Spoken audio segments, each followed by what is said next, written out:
Naam, karibu tena mpenzi mtazamaji katika channel yako pendwa ya HD 700. Leo tunaangazia moja kati ya maeneo ambayo yamepigwa marufuku duniani kwa watalii kutembelea, labda kwa sababu ya kutokuwa na usalama wa kutosha ama kuna sababu nyinginezo. Ungana nami, hii ni HD 700. Kama ndio mara yako ya kwanza, basi gusa hayo maandishi hapo chini ambayo yameandikwa subscribe, kisha baada ya hapo gusa hiyo alama ya kengele ili uweze kupata video zetu kila tutakapokuletea. Kwa watalii ulimwenguni, hakuna sehemu nyingi zilizobaki ambazo hawajazitembelea, kuzisikia au kusisitizwa kwa hashtag kuzuru maeneo hayo. Lakini haijalishi umetalii kiasi gani, bado kuna maeneo ambayo hujayafikia. Ingawa sehemu nyingi za dunia ziko wazi kwa watalii na wageni, kuna maeneo ambayo umma kwa ujumla hawaruhusiwi kuyafika. Moja kati ya maeneo hayo ni hifadhi ya mbegu ya kimataifa ya Norway. Kunapotokea janga la kimataifa, wanadamu na wanyama wako katika hatari ya kupoteza maisha na kuharibu mazao muhimu ya kilimo. Kwa bahati nzuri, kuna Global Seed Vault, jengo kubwa zaidi la uhifadhi wa mbegu ulimwenguni kote, lililojengwa nchini Norway mwaka 2008. Ikiwa kwa sababu fulani dunia italazimika kupanda mazao yake yote tena, mbegu zilizohifadhiwa katika hifadhi hii zitasaidia pakubwa.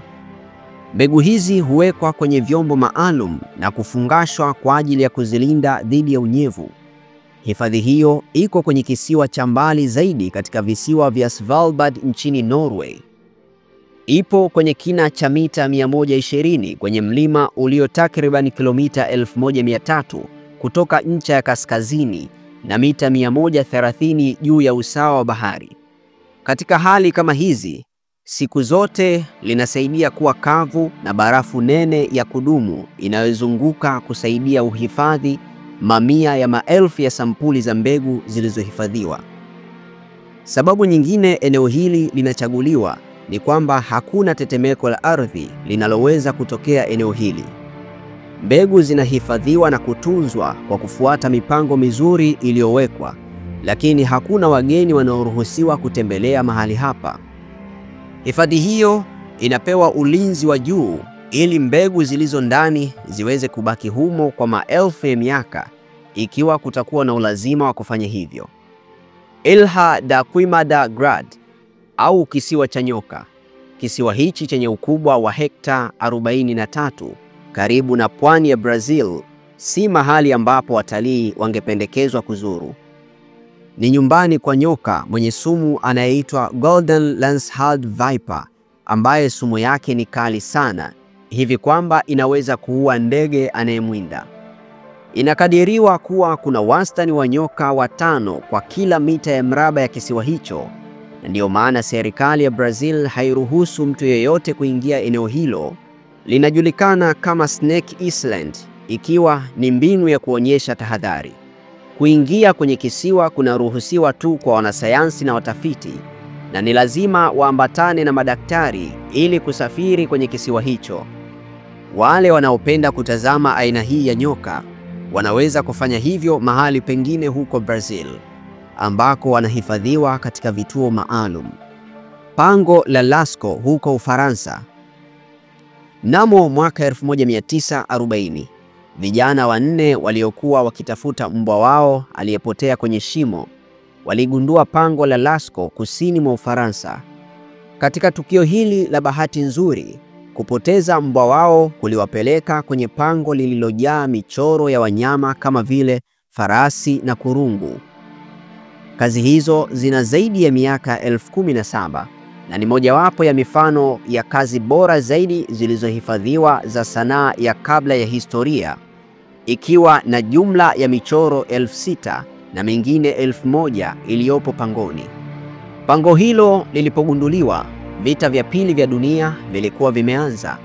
Miaka 8 baadaye, pango la Lascaux lilifunguliwa kwa wageni ili waweze kuona michoro ya mababu zao kwa karibu. Mnamo mwaka 1963, pango la Lascaux lilifungwa kwa umma kwa sababu ya ukuaji wa ukungu kwenye kuta za pango.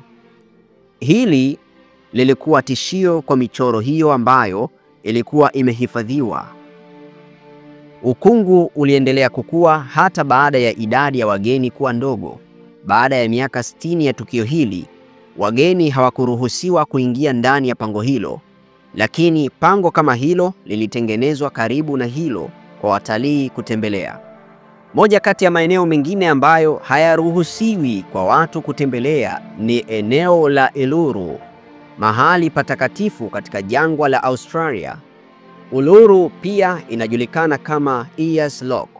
Ni mwamba ambao umekuwa kivutio kwa watalii nchini Australia kwa miaka mingi, lakini hivi karibuni sehemu hiyo imeongezwa kwenye orodha ya maeneo ambayo ni marufuku watu kuyatembelea.